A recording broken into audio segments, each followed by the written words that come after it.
Eu acho que para compreender esse período da Segunda Guerra Balcânica, aliás, desde a Primeira Guerra Balcânica até o período que a gente vai estudar, que é o primeiro reinado de Constantino, que é 1917, foi um período, primeiro, profundamente tumultuado. Ele foi tumultuado na região dos Balcãs. Ao redor já existia os preparativos da Primeira Grande Guerra, né? E existia um cenário que era exatamente na região dos Balcãs, né? Que antes, durante o Império Bizantino e Otomano, eles viviam, conviviam, na realidade, eventualmente com alguns conflitos, mas muito raros. Isso não existia, né, nos impérios, tanto bizantino como otomano, porque isso eu estava verificando o seguinte, porque muda o aspecto da dominação. Durante os impérios otomanos e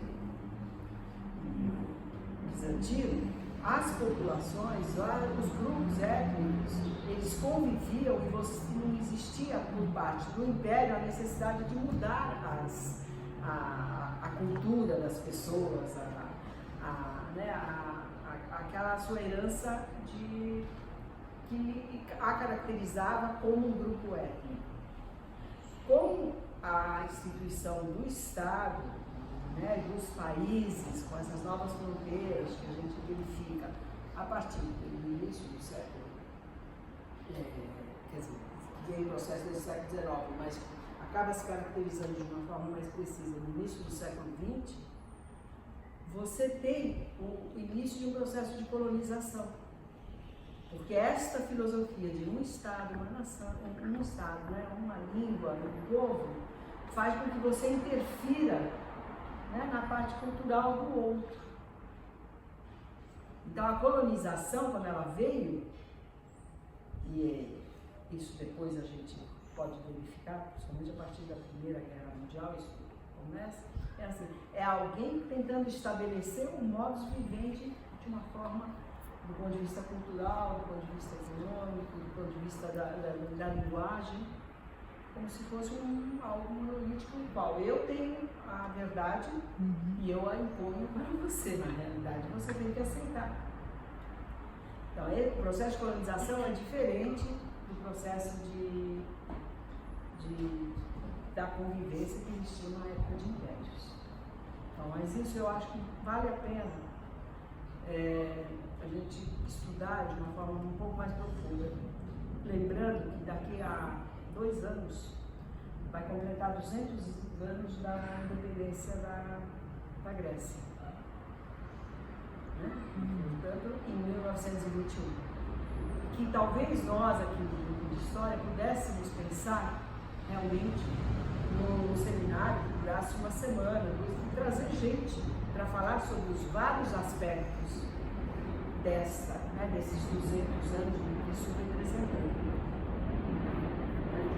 Talvez a gente possa montar um evento que seja para a pena, porque a gente possa estar colocando. Enfim, só colocando, eu coloquei esta foto porque o que estava me preocupando um pouco quando a gente estava falando de guerras, quando a gente estava falando desses processos de mudanças e tudo mais, o que a gente menos fala são das pessoas. Né? Como os povos enfrentaram isso, qual foi o custo, né, que isso resultou no seu cotidiano e na sua vida. Então aí é o pessoal da igreja, né, que eram daquela região da Albânia, que era a região, né, e que estavam se refugiando em cavernas na época, né, sendo perseguidos, refugiados. Então eu achei que... Só mulher e criança, né? Fala mais alto, tá bom. Só mulher e criança. Só mulheres e criança. Claro, os homens estavam em guerra. Os homens estavam à frente. Mas não só os homens, foi isso que eu depois a gente vai ver que as mulheres também elas participaram dessas lutas, né? Que essas história nós não temos muitos elementos documentais, na verdade, ou estudos a respeito, porque como é uma história que está sendo contada, né, em guerra, de uma coisa de homens, e é contada por homens, né, por meio do anonimato, a luta das mulheres. Isso enfim. Mas é isso, dessa primeira parte, é isso que eu estou colocando. Primeiro, a gente tem essa noção, que eu já falei, né, que é a convivência e a ideia de nação-pátria, né, que é eu preciso achar aqui uma coisa.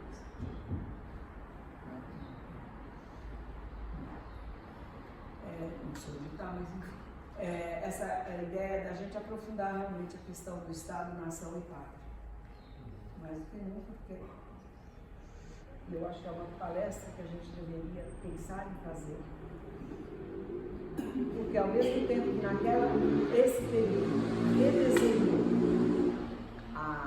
as fronteiras dos Balcãs, a Primeira Guerra Mundial redesenhou a Europa. Então, e aí hoje existe todo um movimento onde, pelo menos as fronteiras econômicas, através da União Europeia, etc., através do próprio processo de globalização, essas fronteiras estão sendo desfeitas.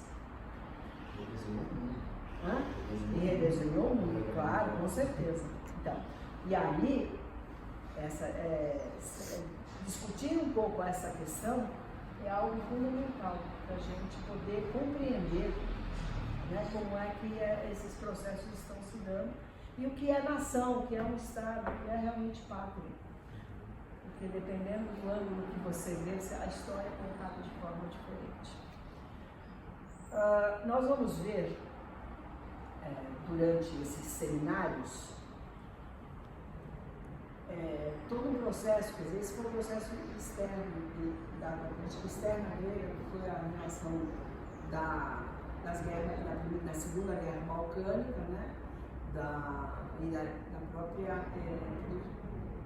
da Grécia entrar também na Primeira Guerra Mundial, embora ela tenha demorado muito para entrar. A guerra ela estourou em 1914 e a Grécia só entrou em 1916. Esse período, internamente da Grécia, você tem o chamado cisma nacional, onde elas enfrentavam, né, as dificuldades de integração nacional, desenvolvimento interno, né, versus política exterior, interesse nacional versus custo político, segurança e paz versus entrada na guerra, monarquistas versus liberais. Dois personagens são fundamentais nesse processo. E tem vários secundários, mas os principais eram o Elefthérios Venizelos, que o Christian já falou dele, do perfil, e o outro foi o Constantino I, filho do rei Jorge, e que estava, foi as visões diferentes que cada um deles tinha do mundo a que se propunham lutar e construir, que gerou uma série de conflitos internos, mas isso eu só vou falar na outra, porque eu separei um pouco essa questão do cisma e do que estava acontecendo internamente para o próximo seminário. Eu acho que isso vale a pena aprofundar um pouco, não sei até que ponto. Enfim, a Segunda Guerra Balcânica, né, o Christian terminou falando que estava todo mundo comemorando o Tratado de Orleans, né? E realmente está. Só que menos de um mês depois começa a Segunda Guerra Balcânica. Mas nem todo mundo estava satisfeito, né? Não, na realidade, eu acho que ninguém estava satisfeito. Ninguém estava satisfeito. É que a Primeira Guerra Balcânica começou sem acordo entre as partes, né? Ninguém tinha definido o que ia tomar. Não, eles simplesmente se uniram contra o Império Otomano. E aí, claro, digamos assim, existia um inimigo comum e eles se juntaram. Só que quando veio o tratado, e aí no tratado, como o próprio Cristo falou, existia uma interferência das grandes potências, né,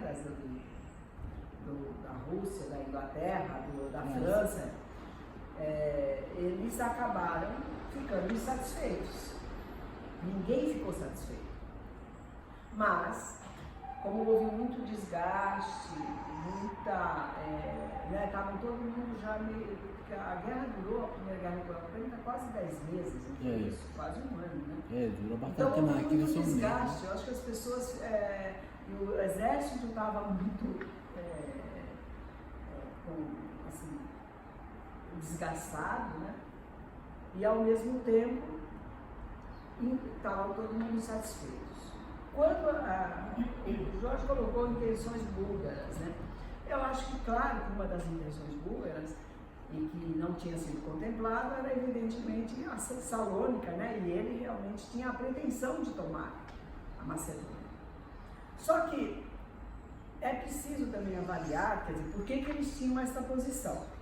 Primeiro que o maior número de exército era da Bulgária, na Primeira Guerra. Né? A gente viu isso, você apresentou. Eles tinham, quer dizer, além do maior número de soldados, eles tinham enfrentado de uma forma muito intensa as forças otomanas, né? Ao norte. Então, coube a eles fazer essa resistência. Não, porque todos estavam, mas lá, exatamente. Ele está na zona norte, na fronteira Trácia, do né? norte, Na Trácia eles tiveram que enfrentar. Portanto, eles tiveram também um número de mortes maior. E a gente também não pode esquecer que, enquanto está tendo a guerra, você está tendo um movimento de massas onde refugiados, porque as coisas são concomitantes, elas não são, não fica, vamos primeiro terminar, depois começa, não, é tudo junto e misturado. Então, o que acontece? A maioria do pessoal que estava no exército búlgaro e na administração, inclusive, do país, inclusive professores, eram refugiados da Macedônia. E claro que eles ficaram insatisfeitos quando veio um pedacinho para a Grécia, veio um pedação para a Sérvia. É óbvio, eles ficaram muito. Quer dizer, o governo precisaria fazer frente às expectativas de um povo que estava sendo bastante desgastado, do ponto de vista assolado por fome, assolado por questões econômicas sérias. Ele tinha que dar uma resposta a isso também. Ele tinha problemas internos. Aliás, esse período, todos os países estavam com problemas internos. Todos. Eles estavam em efervescência. Eu não consegui estudar para saber todos, porque não deu. Isso realmente, eu ainda não consegui nem entender direito a Grécia, como ela estava se organizando nesse momento, mas fora, né? Deixa eu acrescentar uma coisa interessante aqui, porque o presidente tinha colocado, a forma como ele colocou foi a aspiração búlgara, ele não me lembro bem, as ambições búlgaras, não é? Repara bem, nós temos aí agora uma página da história em que ela não é consequência direta ou reação direta do momento da Primeira Guerra Balcânica. Ela remonta e ela vem alimentada de quando caiu Bizâncio, de quando caiu a hegemonia cristã nos Balcãs. O que aconteceu naquela época? Você pode remontar no século XV que a principal motivação que existiu para que os otomanos, tivessem facilidade de tomar todos os Balcãs foram as guerras civis, foram as guerras internas. E por quê?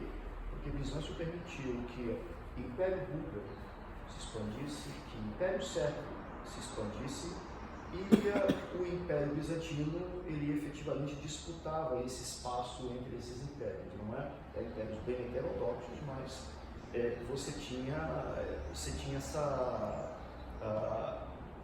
essa causa de enfraquecimento e que os otomanos tiraram proveito na época, no século XIV.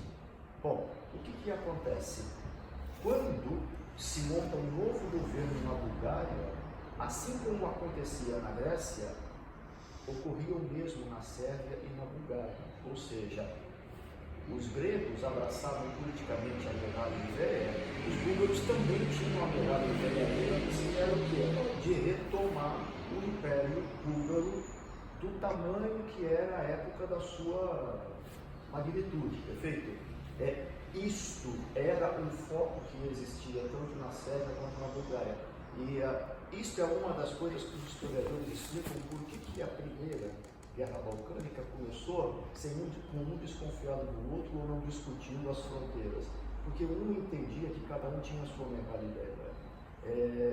E aí, na hora de você colocar em prática, você tinha nas regiões fronteiriças disputadas, você tinha nacionalistas ou habitantes otomanos, eu falo de raça, de etnia búlgara, etnia sérvia, etnia grega, que eram os elementos, eram a vitimização desse tipo de ideia que existia. Então, quando você colocou em prática a guerra, isso serviu de elemento de matéria-prima para os interesses políticos de cada nação. Eu vou te dar um exemplo do que aconteceu com Salônica. Quando o rei Constantino ele tomou a inteligente ideia de retirar tropas do Épiro, porque eles estavam avançando muito rápido para dentro da Albânia. Na época, Constantino ele chegou e apoiou até a ideia de outros parlamentares. Não, tiraremos tropas do Épiro e vamos avançar em cima de Constantinopla, porque é para lá que temos que pensar em expandir efetivamente, é para lá que os gregos precisam, não é? Da nossa ajuda. E ele foi muito rápido, tomou Constantinopla. Quando a Bulgária soube que o exército grego avançava em cima de Constantinopla, estou falando de Tessalonique, eu estou tentando lembrar, então, eu estou tentando associar. A Bulgária entendeu que a Grécia tinha tomado essa primeira ação na Guerra A ação da Grécia foi exatamente tomada antes do Búlgaro. Eles imediatamente tiraram tropas, onde eles estavam esmagando o exército na Trácia, eles tiraram tropas e mandaram também enfrentar, ou seja, parar o avanço grego em cima de Tessalônica. Essa história é muito interessante porque quando o exército grego entrou em Tessalônica... Eu preciso entender Mas isso. você não vai falar sobre isso, a tomada de Tessalônica? Não, porque Eu falei. ele Você falou. já falou. Eu não, O grego, eu falei que vendo o grego essa chegaram forma, no outro ela dia, vai chegaram estranho. Eu só queria terminar no outro dia, ganharam por um dia. Esse papo vocês vão entender o porquê existia esse erro. Quando o exército grego entra em Tessalônica, quase não houve reação do exército otomano. Por quê? Porque eles tinham acabado de receber a informação que um poderoso exército búlgaro vinha pelas costas deles também cercar. Então houve uma situação que caracterizou muito isso que você está mencionando, ou seja, um primeiro exército entra numa cidade, entrega-se o governo de forma amistosa e um dia depois chega o exército búlgaro para dentro da cidade. Então, como é que você administra? Ele pretende entrar, né? Você teve a entrega. Ele tenta amigavelmente, mas entre aspas, né? Você teve, quer dizer, a entrega de Salônica dos otomanos para o governo grego, com uma certa boa vontade, Cerimonialmente falando, mas é porque eles já estavam totalmente enfraquecidos, porque eles estavam na frente lá, brigando com a Bulgária. Eles iam enfrentar o exército grego. Eles não enfrentaram porque chegou a informação de que a linha de suprimento deles estava sendo interrompida com o avanço de um grande exército búlgaro. E aí ele resolveu não combater. Tanto que qual é o nome dele? Quero me lembrar do turco. Este turco então voltou para Constantinopla e foi condenado à morte por ter entregue Tessalônica a... Você se lembra da história, né? Ele não sei se foi decapitado, o que aconteceu com ele, mas o povo pediu, os turcos de Constantinopla pediram a cabeça dele por ter entregue a segunda maior cidade do Império. Essa parte para mim não fica muito clara, porque toda essa estratégia de guerra eu realmente não me dediquei a ficar. Mas, vamos contar alguma coisa. Esse cenário é um cenário complexo. Primeiro, você falou da formação dos Estados Nacionais. Nós temos um processo em que os Balcãs estão passando exatamente por esse processo, mas é um processo lento, em que existem grupos dentro de cada futuro Estado-nação onde a consciência nacional já se forma. Existem outros grupos que não se sentem ainda partes desses futuros grupos de Estados nacionais e apenas são cristãos.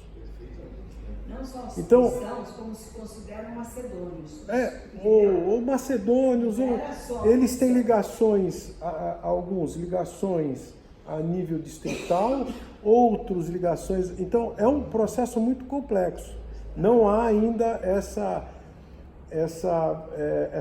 prevalência dessa cultura nacionalista. Isso do lado dos Balcãs. A Grécia é aquele estado que está no processo mais avançado, por razões históricas. A Turquia, ou Império Otomano, porque ainda não é Turquia, ainda passa por um processo de reforma do otomanismo. Não chegamos ainda, né? Insistem aí os jovens turcos, né, que aquele processo é um processo que caminha gradualmente para a formação do Estado Nacional, mas é um processo de reforma do Império Otomano, ainda multiétnico e multirreligioso. É até interessante colocar que nessa época você já tinha problemas da formação do parlamento de Constantinopla. Exato, tem a CPU que começa, exato. São todas essas reformas que tem, inclusive, a formação do parlamento, enfim. Então, é um processo bastante complexo, isso no microcosmo balcânico. Se a gente olhar isso do ponto de vista das grandes potências, a complexidade aumenta, porque cada grande potência tem os seus próprios interesses. Então, esse processo de formação de Estados nacionais dentro de um ambiente social segmentado, ele passa ainda a ser manobrado, de certa forma, pelos interesses das grandes potências que competem entre si e têm seus próprios interesses locais e geopolíticos internacionais. Então, veja, é algo em que, quando se fala não, porque existem mudanças rápidas, existem transições de forças, é devido a esse cenário complexo. Primeiro ponto. Segundo ponto, o Constantino não era um cara brilhante, já deu para perceber. Ele era um indisciplinado. Não. A inteligência dele, com muita boa vontade, era mediana. Tá? Ele não tinha uma visão do todo. Em todas as suas decisões, ficava claro. Na verdade, quando ele persegue as tropas turcas no Épiro, ele quer ir até Albânia. A intenção... Quem chama é Venizelos, que diz, onde você vai? Esse não é o nosso objetivo. O nosso objetivo é Salônica. E ele relutantemente, depois de muitos telegramas, ele para a perseguição e acata as ordens do governo central, por enquanto central, porque depois deixa de ser central. Então, nós temos ainda problemas locais, né? Problemas políticos locais, que também adicionam muita complexidade nesse processo todo. Então, de qualquer forma, na realidade, cada país, ou cada bloco tinha seus interesses e estava dentro deste cenário ideológico, entre aspas, que permeava tudo. Que era o fato de você expandir suas fronteiras, de você voltar a algo que tinha tido no passado. O grego fez isso com a Megalivéia, cada um, como você mesmo disse, Tinha sua fez com os própria outros, tinha a sua Megalivéia. própria Megalivéia. O próprio né, os turcos, os jovens turcos tiveram também o mesmo processo, né, exatamente o mesmo processo com relação a isso. Não acho que essa seja uma situação fácil, não acho que era simples, também concordo que era profundamente complexa, mas quando a gente faz uma análise distante, né, sem considerar vendo apenas o todo, a gente realmente consegue compreender. Mas eu tive muita preocupação em saber como as pessoas estavam naquele momento. Porque assim, quando a gente fala em grandes análises, né, as decisões são tomadas por pessoas. As decisões, né, de escolhas são feitas por pessoas. E algumas apenas têm o poder de acatar o que foi escolhido. Então, tem que ser considerada a questão política interna de cada país mesmo, né? Se existe não acho assim que existe uma força maior tomando conta, entendeu, de um momento que diz por aqui que vai haver as transformações e tudo mais. Eu acho que são processos de escolhas que são realizadas, porque a gente viu que esse século XX, esse tipo de coisa que estava acontecendo com as guerras balcânicas, que evoluiu para a questão da Primeira Grande Guerra. Todas essas questões, elas não foram resolvidas, elas provocaram uma Segunda Guerra, provocaram, entendeu, várias pequenas e grandes revoluções em cada país, né? Processos dolorosos, processos onde há um sofrimento enorme. Então, isso foram feitas escolhas por pessoas. Então, esses processos, eles talvez sejam catalisadores para você repensar as coisas que acontecem, que escolhas nós fazemos hoje, porque para mim faz sentido olhar para o passado se a gente consegue aprender com esse passado e tentar melhorar o que nós temos aqui no presente. Senão a gente acaba achando que as coisas são normais. Então é normal, entendeu? Ter guerra, é normal as pessoas se ferirem, é normal as pessoas terem sofrimento, passarem fome, serem refugiados. Entra tanto na normalidade que a gente absolutamente não transforma e não modifica. Não sei se existem forças que realmente acontecem isso. Talvez isso aconteça para as pessoas poderem individualmente refletir sobre o momento que vivem e é dado viver. Eu acho que por isso que eu fiquei muito preocupada mais com saber o que estava acontecendo com o sofrimento local do que as análises. Mas eu acho que as coisas se complementam e a gente vai caminhando. Bom, então aí o que realmente eu acho que tanto o Capataz como o Domingos colocaram, realmente a Bulgária, na hora da sua insatisfação, antes, quer dizer, teve o tratado e tudo, mas assim, menos de um mês antes, ela ataca a Sérvia, na realidade, porque antes que, para ampliar suas fronteiras na Macedônia, e antes que as grandes potências interferissem novamente, porque ela sabia que interferia. Então, o elemento surpresa estava sendo negociado, estava sendo ainda sendo elaborado. Então, eles quiseram dar um fato consumado, na realidade. Essa guerra, lembrando que na Grécia, quer dizer, em Salônica, tinha o pessoal que o Christian colocou, tinha batalhões do exército búlgaro, né, que estavam descansando, né, dentro de Salônica, dando um tempo. Imediatamente, quando ela ataca a Sérvia, o exército grego, no mesmo dia, ele transforma todos em prisioneiros. Bom, e 3 dias depois, né, ele ataca Kirguiz e Lacaná, tentando exatamente, né, reagir à questão búlgara.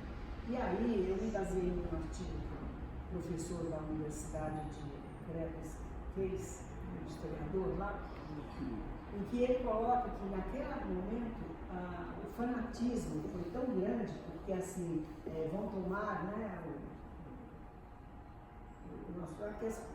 existe uma série de problemas internos e de discussões que estão acontecendo em Atenas entre Meliséros e o Constantino, mas que isso a gente só vai ver no próximo seminário. Mas existia tanto fanatismo que eu acho que a guerra é um pouco isso. Ela traz um momento em que as pessoas já não raciocinam mais, né? O medo e a raiva tomam conta das pessoas. Então, eu estava pensando se é realmente a potência de Ares que entra, mas... Você está dizendo que... Eu não acho que não existia realmente mesmo, né? Olha, as Mulheres Maravilhas, eu vou mostrar para vocês daqui a pouco. Mas o que, na realidade, quer dizer, no ataque que eles fizeram a Kirkis e Lacaná, foi um banho de sangue, né? Eles, inclusive, com civis e tudo mais. Sempre tem um processo de ação e reação, e foi exatamente o que aconteceu. Quer dizer, se há fanatismo de um lado, a resposta é o fanatismo. E o fanatismo é você parar de raciocinar, você não raciocina mais, né? As pessoas são movidas pela raiva e pelo medo. São duas ações que fazem com que as pessoas entram, né, percam a razão no momento. Então, para você ter uma ideia, em 3 dias, né, no exército grego, mais de 10.000 homens ficaram fora de combate, feridos, etc. E tal. 6 oficiais foram mortos, e a gente vai ver que em Atenas estava uma grande discussão sobre a questão do exército grego naquele momento. A histeria coletiva realmente tomou conta, né, nas primeiras batalhas, e aí vem de novo a limpeza étnica, fazia parte do processo de democracia. E a ideia de vamos fazer todo o possível que a Macedônia é nossa. Depois eu vou. Porque assim, essa questão da Macedônia ela é muito séria, porque na medida em que você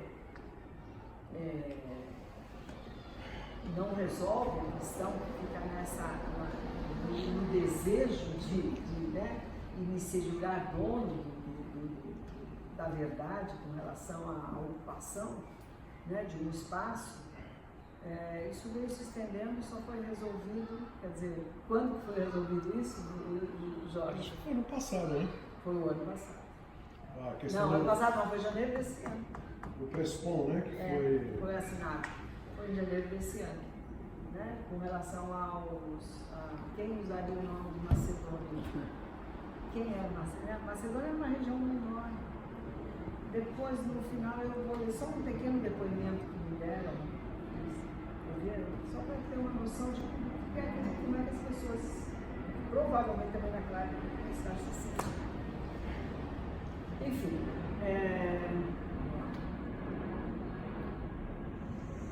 bom, então, foram 32 dias de guerra, né? Teve um custo bastante grande, custo humano, né? Quando a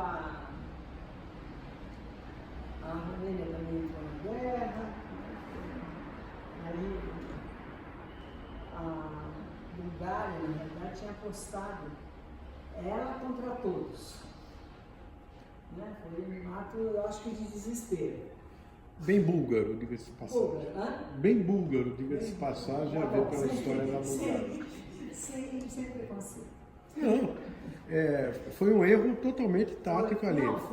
Eles erraram. Na realidade, quem pensou, eu não conheço a história búlgara, certo? Não sei nem quem são os personagens dessa história. Mas eles tentaram, assim, ir contra todos. Porque para eles era uma questão de vida ou morte. Aí vem o fanatismo. O fanatismo não era só do exército grego que entrou. O fanatismo veio deles primeiro. De que tinha a região da Macedônia era deles. Quer dizer, o que leva? Eu gostaria muito de compreender, talvez, alguém da psicanálise possa nos fazer, né? Quais são os impulsos que levam as pessoas a cometerem tais atos. Enfim, aí eles foram obrigados eles até pediram a intervenção das grandes potências para poder, né, fazer frente, para dar continuidade à guerra, porque eles estavam realmente arrasados, né? A Grécia, por exemplo, ela contabilizou 2.500 mortos nesses 32 dias, 20 mil feridos, e um exército que não passava de 140 mil. Você sabe que esses mortos, a maioria, ocorreu no final da guerra, quando os gregos resolveram avançar mais adentro do território que era o lugar que era conquistado na primeira, e ali eles notaram que passaram a administrar mal a invasão. Passaram a manter suprimentos, passaram a encontrar um número maior de bombeiros pela frente e perderam vários. Foi até um dos motivos pelos quais fomentou o armistício, né, a paz. Né? Mas não, porque no primeiro momento, quando começou a Grécia, saiu levando. Claro, mas você percebe que o movimento são 32 dias de guerra. Em condições, nós estamos na primeira década, quer dizer, na segunda década, no começo da segunda década do século XX. As condições eram completamente diferentes aqui, hoje, né, nós temos. E já vinham do desgaste da primeira. Essas tropas, quer dizer, elas realmente estavam já completamente exauridas. Enfim, além de ter, você tinha dezenas de milhares de refugiados, isso, né, ficou muito claro, acho que contribuiu bastante a situação interna de cada país, e a epidemia de peste também, que acabou levando muita gente para, né, matar muita gente. Enfim, o Tratado de Bucareste, que foi assinado em agosto, né, redesenhou mais uma vez as fronteiras balcânicas, que depois da Primeira Guerra Mundial também redesenha novamente, uma área de conflito praticamente permanente. Aqui a gente sabe que a Grécia praticamente dobrou a população e o território nesse processo, né? A gente tem uma foto, isso aqui esse aqui, não sei se dá para ver, não dá. O de Barbinha do lado, o terceiro do lado esquerdo, é o Venizelos.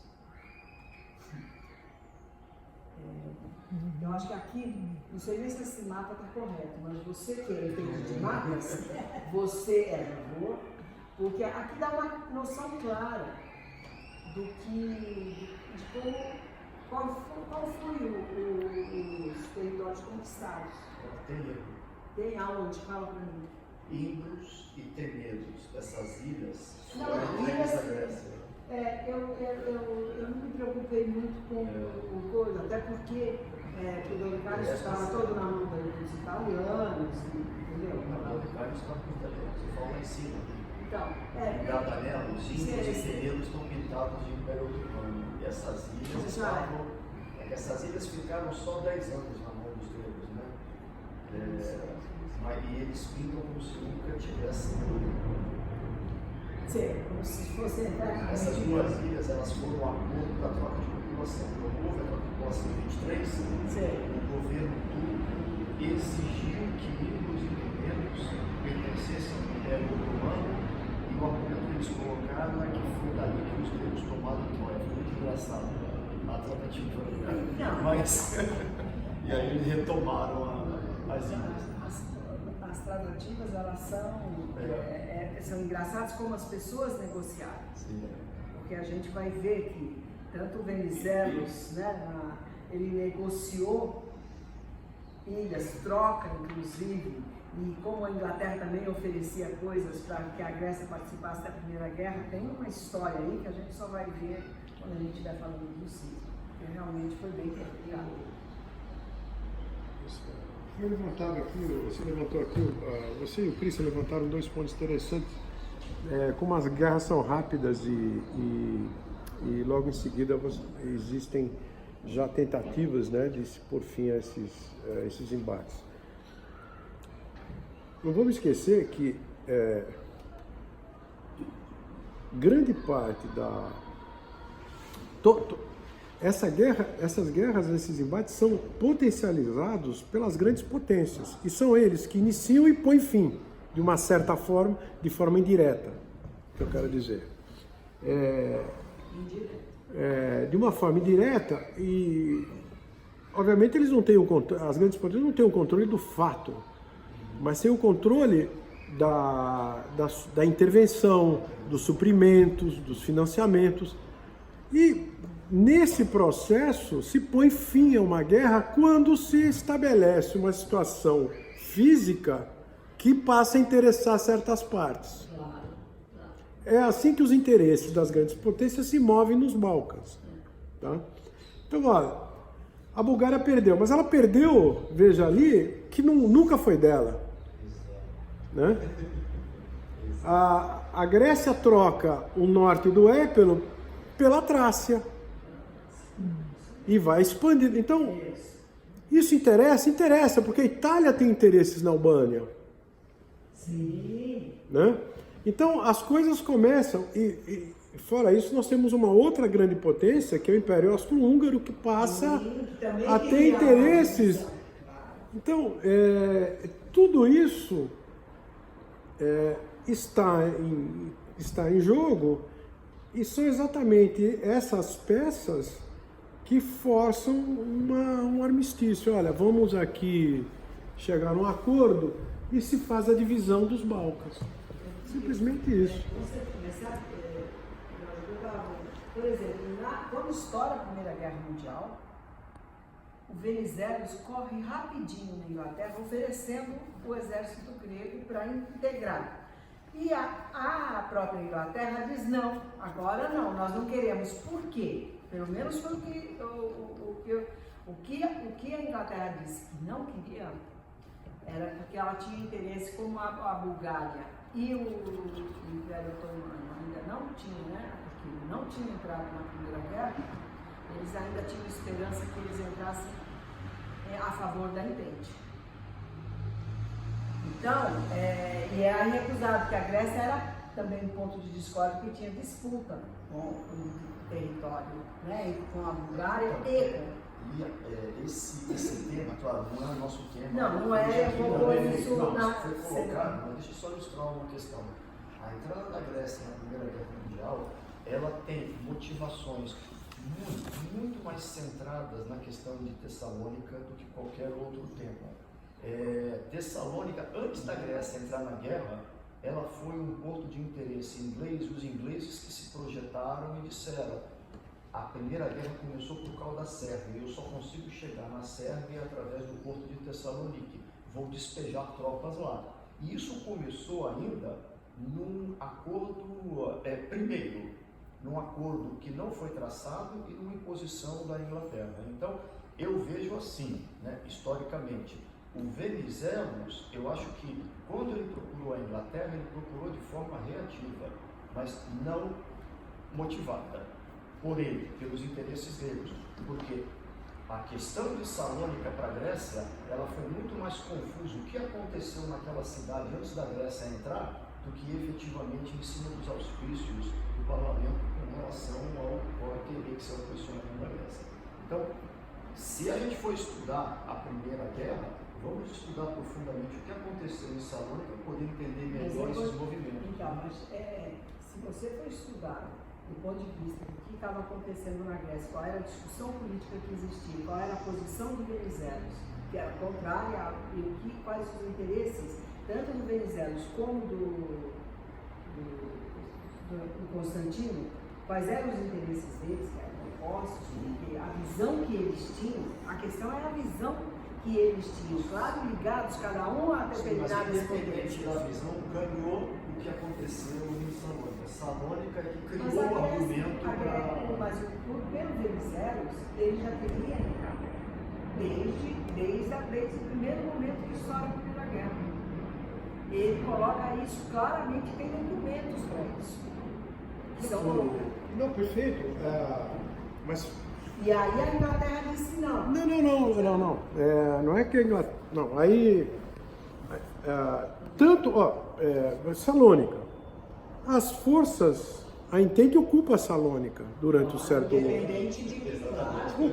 Ocupa a Salônica por quê? Venizelos entendeu, perdemos Salônica. Não, mas o governo... Não, peraí, o forte de rapel que foi entregue gratuitamente para as forças búlgaras. Né? Sim.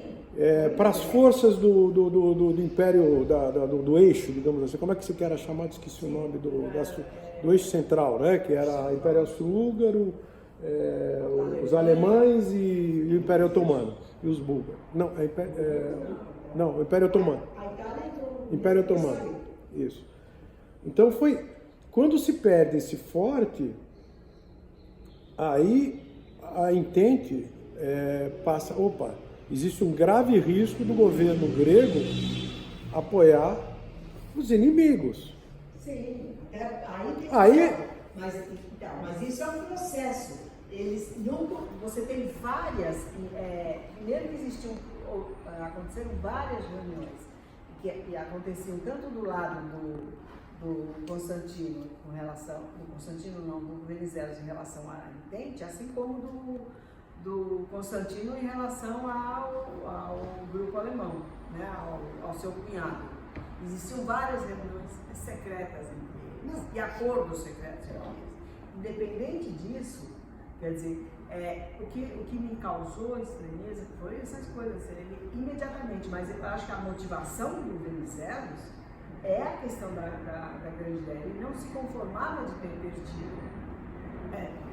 E aí ele insistia, ele não conseguia ter a autorização para isso. Mas essas questões eu acho que dá para trazer de uma forma um pouco mais... Mas ele não precisava de autorização, ele era o chefe do governo. Ele não precisava de autorização nenhuma. Ele tinha sido eleito democraticamente. Ele só não era chefe do exército. Então, Quem era o chefe? Aí é a contradição da Constituição dele. Ele era o chefe do governo. Só que a Constituição definia que o monarca tinha privilégio com relação à política externa. Era esse o grande embate, que era uma brecha constitucional. A monarquia grega, apesar de ter passado por uma série de reformas em direção ao parlamentarismo puro, ainda proporcionava uma série de privilégios ao monarca. E esse monarca, o Constantino, ele lançou mão desses privilégios.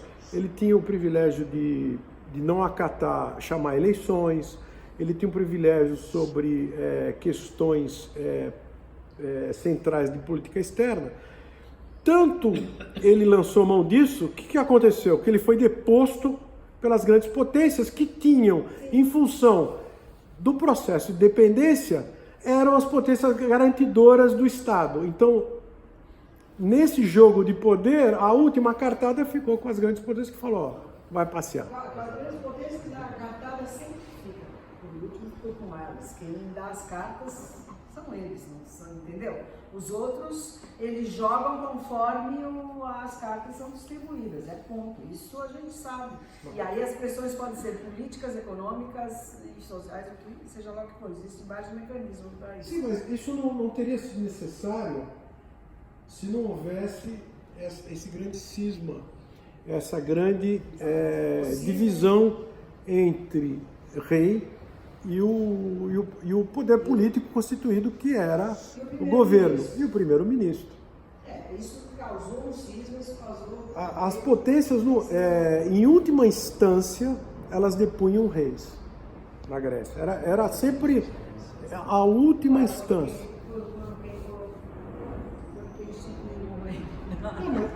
Se a gente for assim, a Grécia só existe em função das grandes potências. Não é bem assim. Mas isso é um simplismo muito grande. Não é bem assim. A gente não pode ser...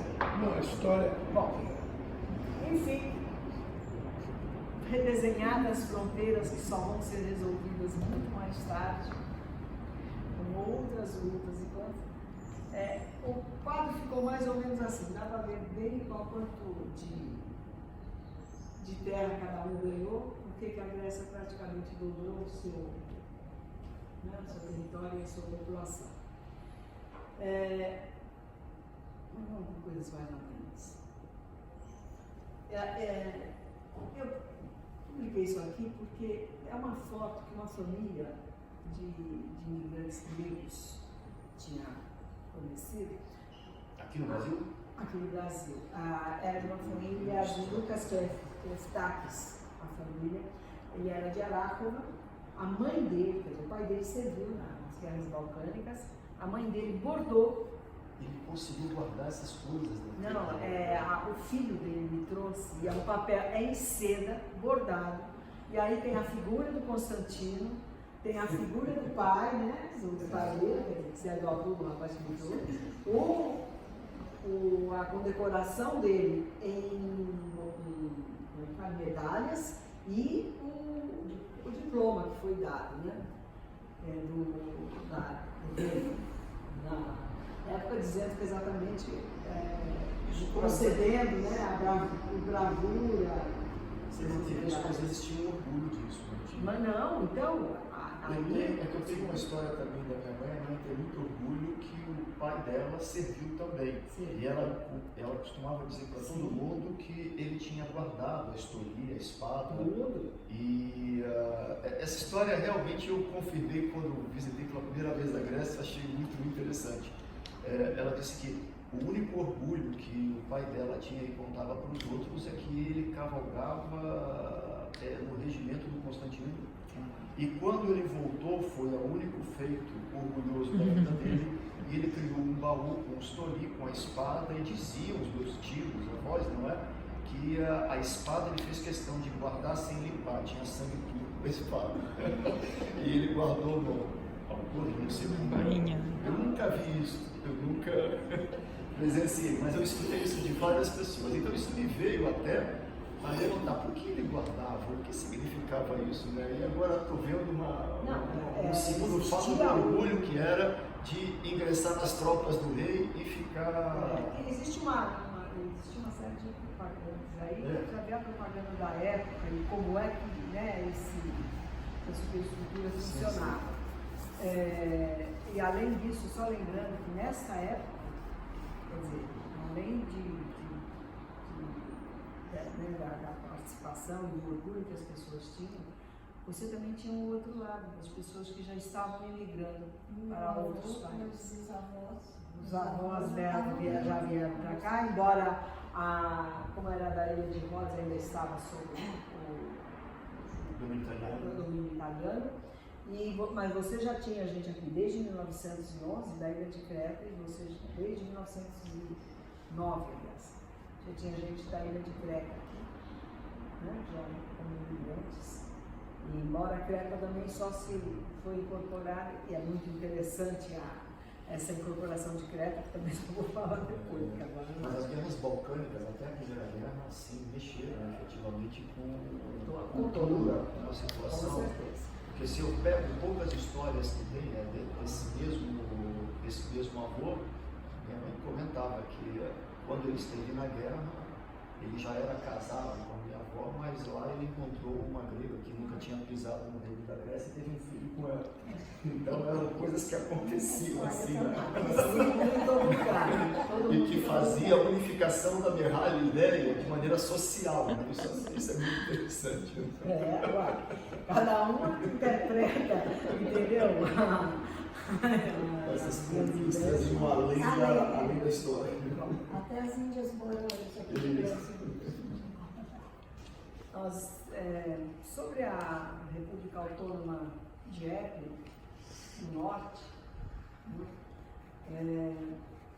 antes de começar a falar do processo em si, eu acho que é interessante compreender assim, que em 1908 teve um censo em que existiam 128.000 ortodoxos, 95.000 muçulmanos nessa região, e em torno de um terço, quer dizer, que falavam o grego, só o grego ou o dialeto, né? Mas os restantes, eles falavam o grego e falavam também o eslavo, né? E falavam o albanês. E existia, assim, realmente boa parte dos costumes eram gregos, e existiam mais de 300 escolas na região onde se ensinava o grego. Era obrigatório o ensino do grego, né, nas escolas. Depois isso, ao longo do tempo, ele foi sendo modificado. Hoje parece que está bem menos gente, e as escolas já não têm mais a obrigatoriedade de ensinar o grego. Enfim, mas só para ter uma ideia de qual era a região. Então era na Albânia, né? Eu pus um mapinha ali, porque para mim, para quem é ignorante, isso daí ficou perfeito, entendeu? Me dá uma visão clara do que era a Albânia e qual era a região do Rio do Norte. Né? A Hierópolis, que era na realidade a capital, né? Deles, etc. E Saranenses, é uma região que ainda tem resquícios gregos, né? Tem gente que fala grego lá.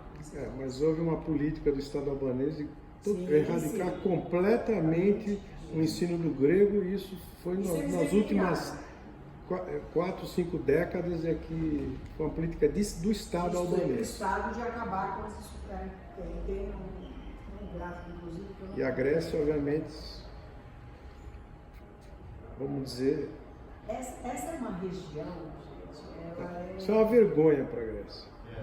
Quero registrar aqui que o que aconteceu na época do Norte é uma vergonha para o Estado grego. Tá bom. Trocaram, né? Você sabe. Trocaram. Vergonha. Foram totalmente abandonados. É uma parte da Grécia que foi totalmente abandonada e a erradicação cultural, né, da cultura grega pelo Estado albanês foi violenta e sistemática. A Grécia não fez absolutamente nada. Mas assim, a maior vergonha é que ali, se você quiser mapear a história, você tem ali um dos focos de maior nacionalismo na época da independência, não é? Então, mas aquela era a região do Épiro como um todo, né? Bastante nacionalista. Aí eu pus uma cronologia aí, só até para entender o que tinha acontecido. Está o cerco de Iana aí? Qual? O centro? O cerco de Iana. De Iônina. Não, Esse foi uma grande... Iônina era uma grande cidade. Mas não, esse é o Épiro do Norte. Ela está falando do Épiro do Norte. Foi antes disso, por isso que eu não coloquei aí. Eu tenho umas fotos aqui, porque eu achei que era necessário a gente ver, né? Tem um pouco da imagem do que acontecia lá. Mas o que, na realidade, foi uma região onde era grega, o exército grego desde a primeira Guerra Balcânica, ocupou o lugar, deu sustentação para aquela região. Só que com o Tratado de Londres, eles acabaram reconhecendo o Épiro como um Estado autônomo. Mas os gregos continuaram lá. Acontece que, olha, isso foi em maio de 1913. Em dezembro de 1913, quer dizer, isso já devia estar em negociação, o Acordo de Florença já modifica, pede para o exército grego cair fora e eles entregam a região para a Albânia. Isso foi pressão da Itália e do Império. Sim, porque eles queriam ter a possibilidade de ter saída por lá também. Mas a Grécia volta Então, ocupar isso na Segunda Guerra Mundial. Na Segunda Guerra Mundial. Ela volta, mas... Teve oportunidade, não? Não teve, mas não... Olha, questão de meses aí. Acontece que assim que o exército grego se retira dessa região, né, em 1914, realmente há um movimento, né, de resistência por parte dos gregos, e que aí acaba caracterizando de alguma forma, quer dizer, que eles são um Estado autônomo e depois eles são reconhecidos, né, com o Tratado de Kerken. Mas que também o Tratado de Kerguelen nunca foi efetivamente implementado, na realidade. Quando estoura a Primeira Guerra Mundial, o grego retorna lá. Ele volta para aquela região e dá sustentação àquele governo.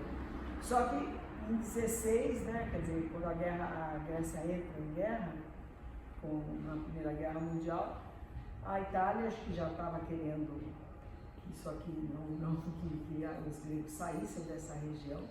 Ela invade e toma conta até o final da guerra. Né? Aliás, até 47, não é isso? Eles ficam lá. Apesar de que eles voltam a pertencer. A Itália fica um bocado de tempo lá, essa é a verdade. Porque a Conferência de Paris que termina. Você fala depois da Segunda Guerra Mundial? Depois da Primeira Guerra Mundial. A Primeira Guerra Mundial, quando termina a Primeira Guerra Mundial, eles fazem a região voltar para a Albânia. Né?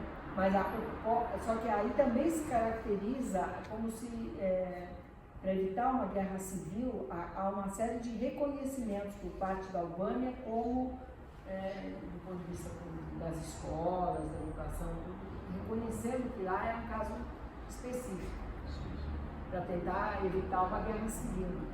Eu acho que foi essa É que entre 17 e 21, a Grécia estava focada... Não, então, é que essa região, essa região ela foi cedida em troca das ilhas, quando foi isso, quando ela sai da região, volta em 16, 17, houve uma troca aí de negociação dos Venizelos. Não, isso envolveu Trácia, né? Isso envolveu a Trácia, não era... A questão era avançar mais na Trácia. Então, a própria Inglaterra pediu que eles passassem a esquecer essa região, porque pela pressão que a Inglaterra sofreu do Império Austro-Húngaro da Itália. Eles se sentiram, o pessoal do Época se sentiu muito traído nesse processo. Aliás, essas populações, não só do Época, como da própria, sempre se sentiram traídas, né? Da Ásia Menor, na Esmirna é uma característica disso também. Mas Esmirna, a diferença é que, isso nós vamos ver nos outros seminários, houve várias tentativas e até a invasão, né, de 19, né, da Ásia Menor. Essas populações sempre estiveram no radar da política externa grega, sempre. Mesmo porque era uma área muito desenvolvida, onde existiam grandes capitais, grandes negócios, uma educação grega escolas, etc. Isso aí eram cidades no meio lá do Para você visitar isso aí, você levava dias para poder chegar até uma vila dessa, né? Para poder chegar nisso aí, era extremamente isolado.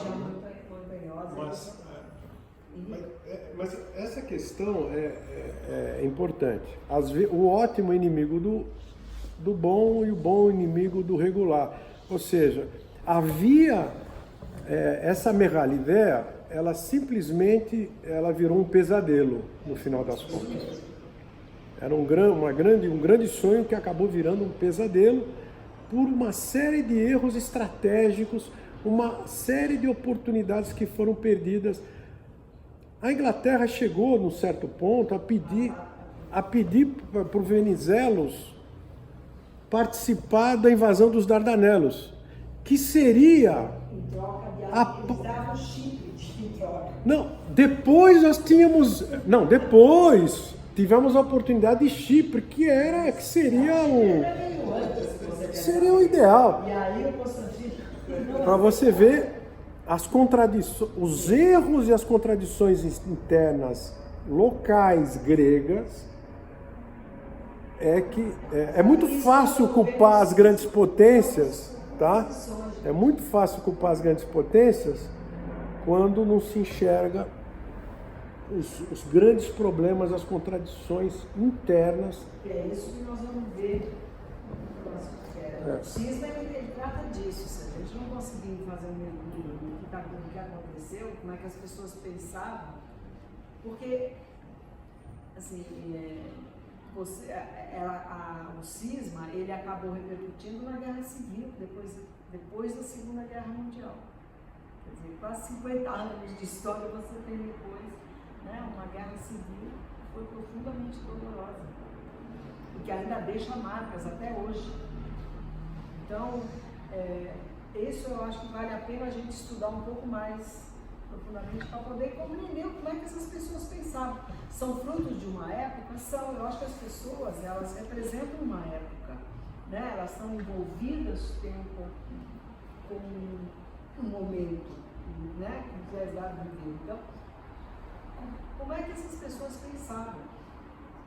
Eu acho que não basta, é fácil a gente pensar quando está com a hora de longe, não, você errou aqui, você errou ali. Só que nos dias de hoje, quer dizer, nós continuamos fazendo as mesmas coisas. Então, não, o tudo cisma bem. que criou a Guerra Civil, para mim, foi a expectativa dos refugiados que tinham de Não, vamos falar uma agora. recompensa do governo. Isso não aconteceu, e aí você criou mentalidades assim. Isso nós vamos ver no momento preciso. Depois, vamos falar isso agora, senão vai começar uma discussão sem fim. Bom, enfim, o Épiro, gente, foi essa história toda. E essas são mulheres do Épiro, certo? Que lutaram bravamente para que Épiro se tornasse um estado autônomo, que lutaram bravamente também durante a resistência. Essa é a realidade do Épiro. Então, essa é uma história, eu li vários depoimentos, né? Baseado em história oral sobre isso, que é algo muito interessante, mas é uma história muito contada. Quando essas mulheres, na região que elas moravam, era absolutamente de difícil acesso, e elas, comunicação, e elas eram mulheres fortes, gente. Primeiro porque aquela região ali também, quer dizer, não eram pessoas que estavam na cidade, não era uma região urbana em que você tinha aparelhos elétricos e que tudo já funciona e tudo mais, que facilitava. Aquela ali da esquerda para a direita deve ter uns 93 anos de idade. Um monte de cartucho de bala ali. É muito engraçado. Outra, aqui por exemplo, é Yamina. Tá vendo? A Yamina, né? A cidade era o Épiro era isso, era pico de montanhas ali com vilas perdidas entre elas. Essa parte ali a parte da montanha, aqui embaixo é Yamina. Ali em cima é que são as Épiros, né? Que tem uma tradição desde a antiguidade. Lindas fotos. Eu coloquei mais algumas fotos porque eu fiquei imaginando como seria essa época. Né? Isso aqui é Salônica, gente. Essas duas primeiras fotos, assim, essa aqui e a outra, são salônicas na época em que o Constantino e o Jorge chegaram lá. Aqui é a princesa Olga conversando com os soldados em Yamina. E eles tinham montado um hospital e tudo mais. Então ela é engraçado porque como elas, né, elas participavam, elas tinham, não é à toa também, que tinham bandos de monarquistas na Grécia. Né? Quer dizer, a ideia de que você, poxa, o rei e a rainha, eles vêm e ficam perto, próximos de você, dão a honra de. Tem esses aspectos, né? Que as pessoas colocam. E ali é da região de Épiro, as mulheres que elas estão tecendo uma rede. Enfim. A de Cine é Salônica, né? Essas duas aqui também, Cinema Pátria, também é Salônica. O Otomano tinha investido muito em transporte em Salônica. E ali era uma cidade cosmopolita, né, gente? Onde conviviam judeus, gregos, muçulmanos, sem grandes problemas. Agora, existia a parte, quer dizer, realmente era uma cidade cosmopolita, não era Esmirna, as cidades são cosmopolitas. Mas é isso. Bom, do ponto de vista de época, é o que eu tinha para colocar. Com relação à Primeira Guerra Mundial,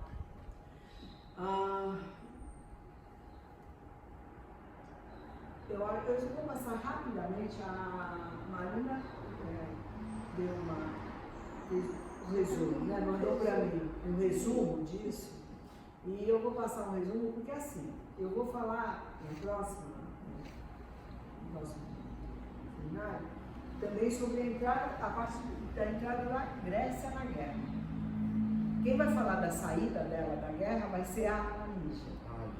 Tá certo? Eu não vou falar, não vou entrar nesse mérito. Mas é uma história muito rica.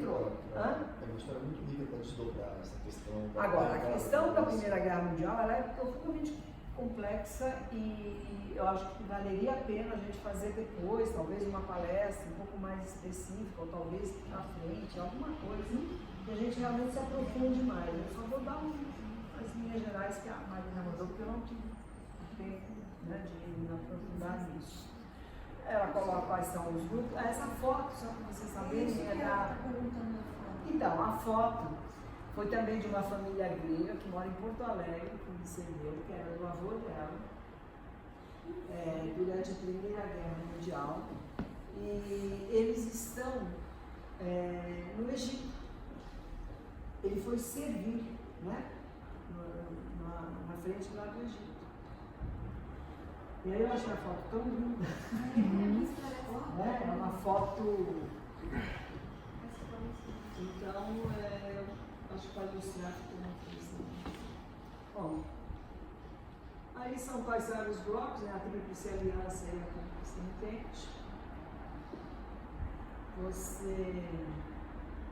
Essa entrada dos Estados Unidos decisiva para a vitória da Entente, eu não tenho muito claro isso, viu, Marina? Mas eu queria que vocês que são mais especializados na guerra dissessem se isso se corresponde mesmo, principalmente na Primeira Guerra Mundial. A Primeira Guerra Mundial.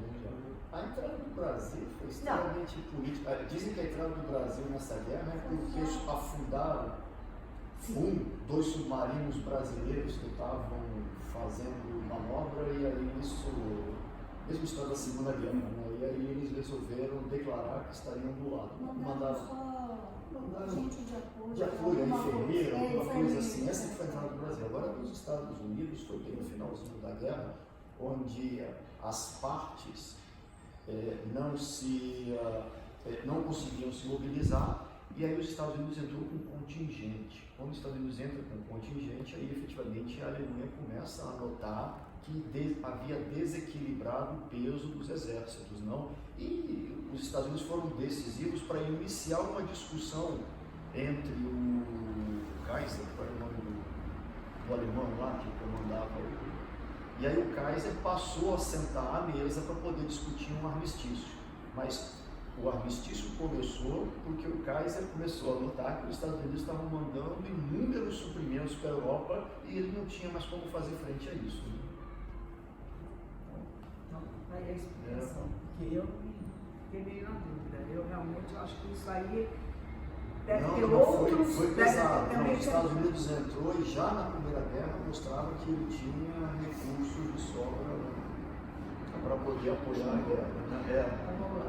Bom, porque a saída da Rússia pesou muito a favor dos alemães, muito. Bom, eu acho que, quer dizer, para a gente ter uma ideia do significado dessa guerra, mobilizou mais de 70 milhões de militares, incluindo 60 milhões de europeus. É considerada uma das maiores guerras da história. Sim. Mais de 9 milhões de combatentes foram mortos em 4 anos, em grande parte por causa dos avanços tecnológicos. Eu fiquei surpreendida com essa questão dos avanços tecnológicos com a guerra biológica. Não, muito grande. Você sabe que na Primeira Guerra Mundial, muitos desses soldados que morriam sequer davam o primeiro tiro. Na primeira investida que eles faziam com as suas baionetas espigadas, né? Sei lá o que era, Exatamente, né? Ele recebia dos alemães, principalmente, logo no começo, um rajado de metralhadora que tinha cortado. Sim, estavam avançados. Não tinham nem disparado um tiro. E a guerra biológica também. A guerra biológica foi no final. A guerra biológica foi nas trincheiras, onde os alemães chegavam a preparar até a armadilha quando os exércitos franceses avançavam, eles soltavam os gases mostarda lá. E aí matava esses batalhões inteiros que ocupavam isso. Isso foi mais no final. Enfim, essa foi uma guerra que matou milhões de pessoas, redesenhou o mapa da Europa, do mundo, entre aspas. Eu acho que basicamente redesenhou o mapa da Europa. Para falar de Primeira Guerra Mundial é extremamente complexo, porque foram tantas frentes, tantas... Não, fora o processo de colonização e de ir para as colônias, quer dizer, muitos países, tinha um número de países, eu não lembro agora, mas a quantidade de países que se envolveram com o conflito é algo assustador. O processo, isso aqui é o resumo do resumo do resumo. Eu acho que isso é só para ter uma pincelada do que significa. E a Primeira Guerra Porque Mundial, isso é uma coisa para ter outro resumo. Sim, ela afeta muito a história da Grécia, em todos. Afeta até no primeiro, os contatos assim que eles passam a ter com as tropas australianas, neozelandesas também. Aí começa aquele interesse migratório, depois, e assim vai, e afeta muita coisa. A Ásia Menor.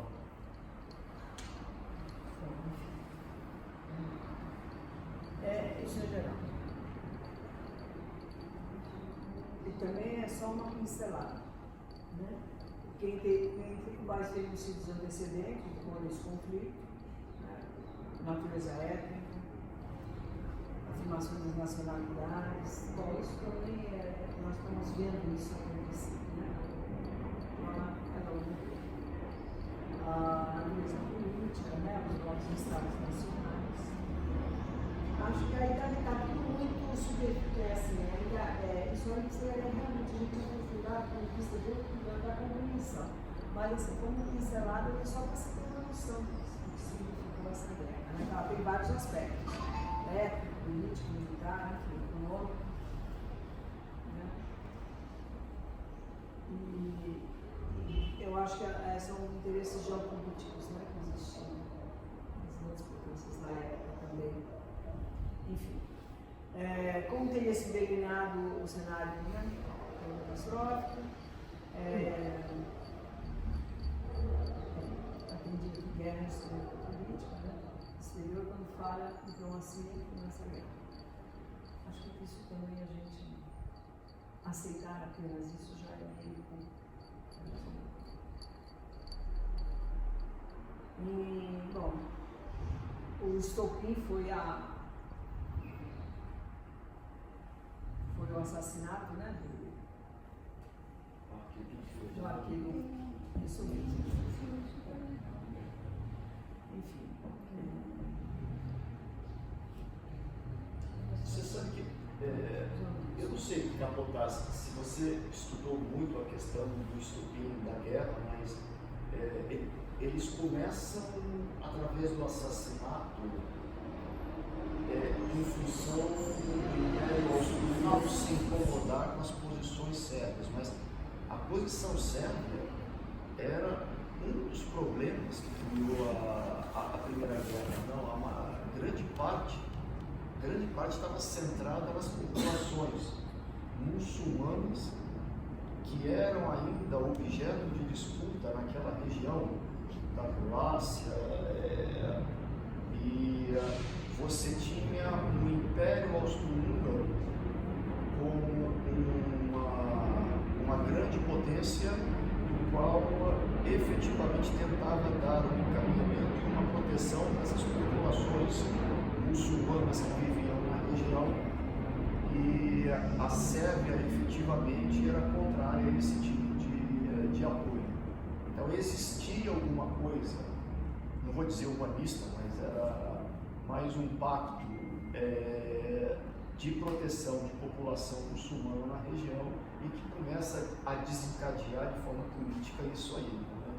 E do outro lado, é claro, o incômodo do Império Austro-Húngaro com relação à política de pan-eslavismo da Rússia, em que a Rússia interferia e apoiava efetivamente essas pequenas nações, novas nações agora eslavas, não é? Com relação à política que elas exerciam sobre a população muçulmana. Então tem uma coisa muito complexa aí envolvida, em que acaba desencadeando essa polarização aí da Sérvia com o Império Austro-Húngaro, né? E ela entra no efeito dominó, envolvendo todo mundo. Essa compreensão da gente. Realmente isso, né, que é mais. A gente realmente se debruçar sobre isso. Sim. Entender? Eu acho que até dá para desdobrar, né, fazer alguns desdobramentos. Se a gente quisesse resumir, só para dar um quadro geral,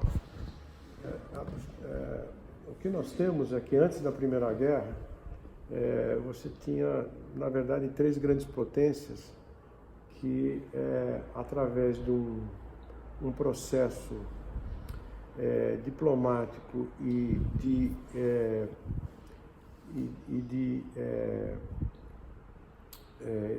apresentação de forças localizadas, né? Demonstração de forças em pequenas guerras locais, conseguia manter um certo equilíbrio.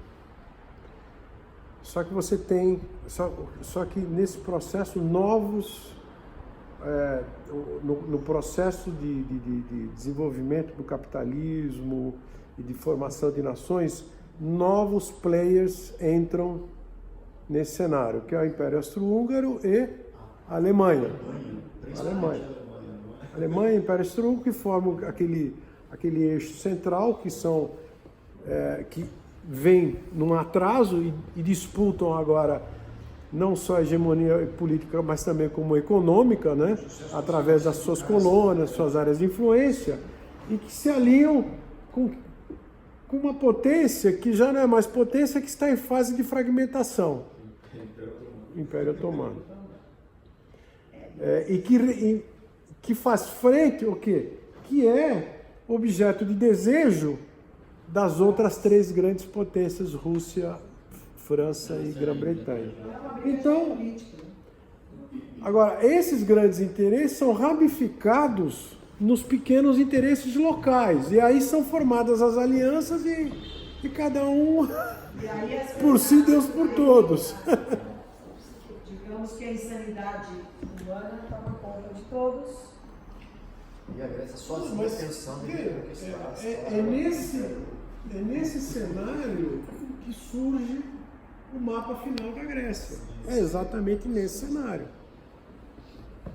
As cartas até que não foram tão mal jogadas, poderiam ter sido muito melhores, mas é exatamente nesse cenário que Venizelos consegue se movimentar e pavimentar a estrada para a formação do estado final, né, das fronteiras finais da Grécia. Também ninguém estava mais.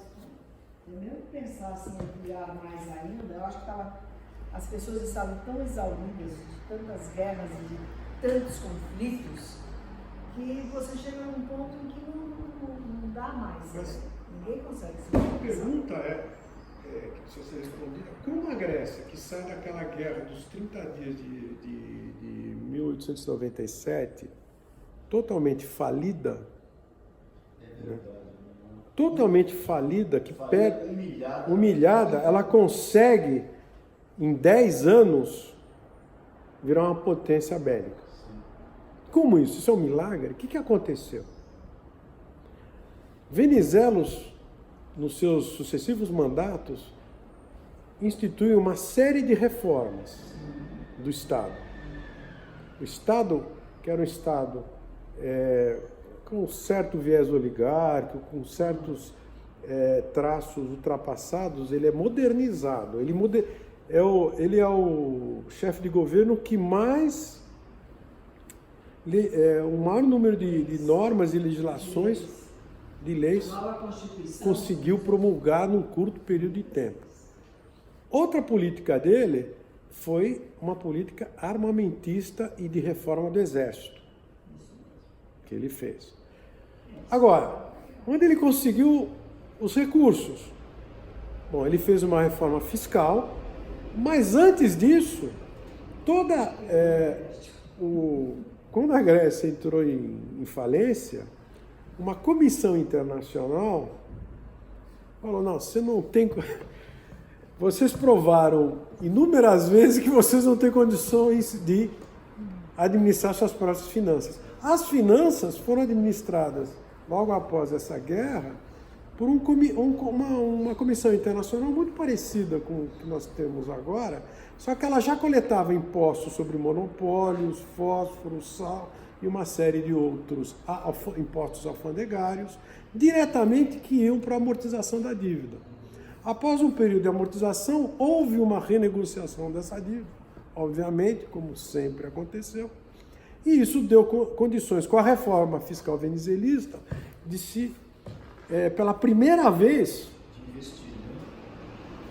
investir e modernizar o exército, modernizar o Estado, etc, etc, etc.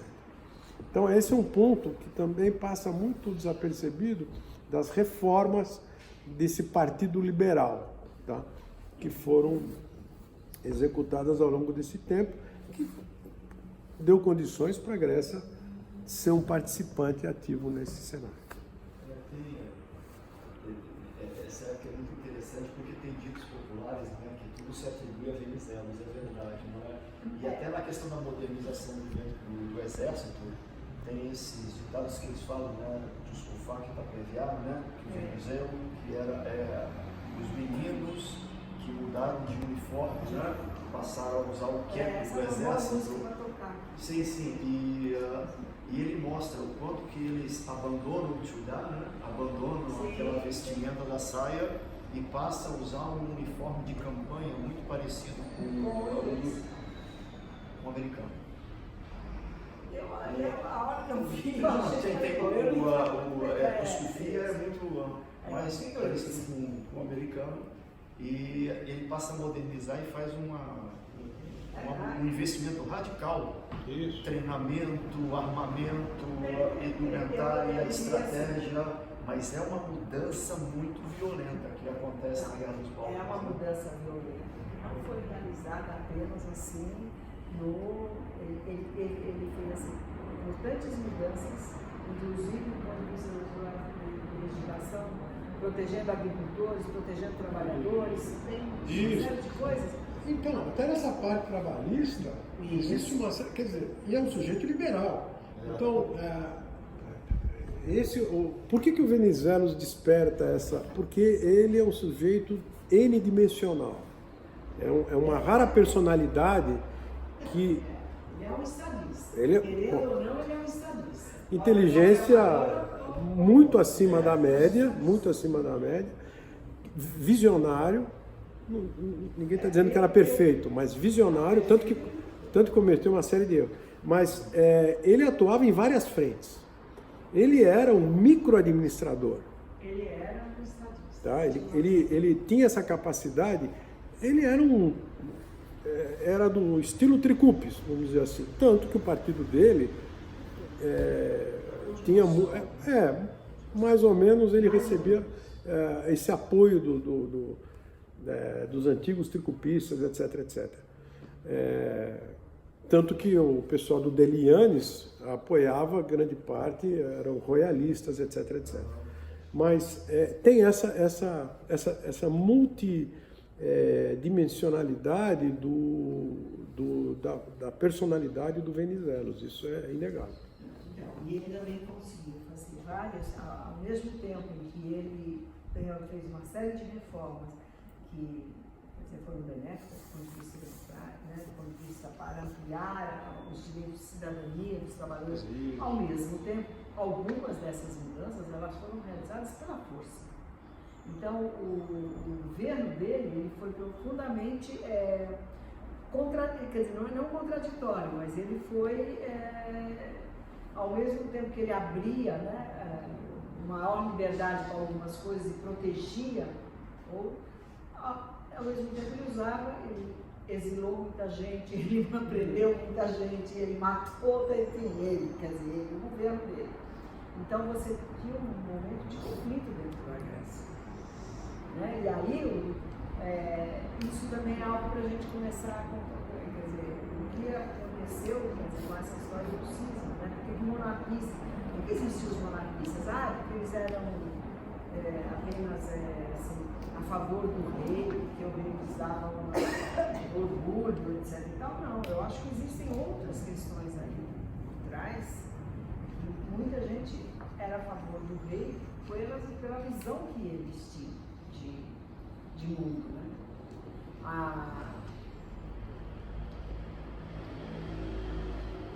Eu vou entrar, a gente tem que lembrar, quer dizer, que tanto Constantino como Venizelos, eles foram duas forças entre o velho e o novo, entre né,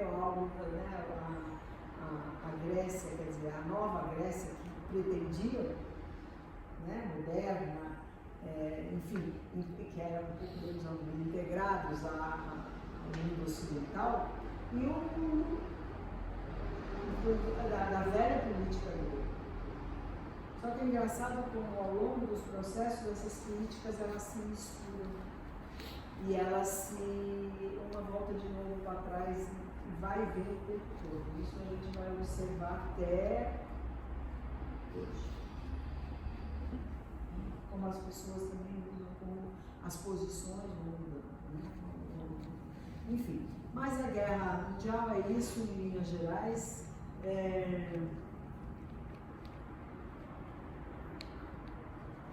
Eu acho que aqui a gente pode ter uma noção de que, né, dessa questão do desenvolvimento também do capitalismo nesse momento.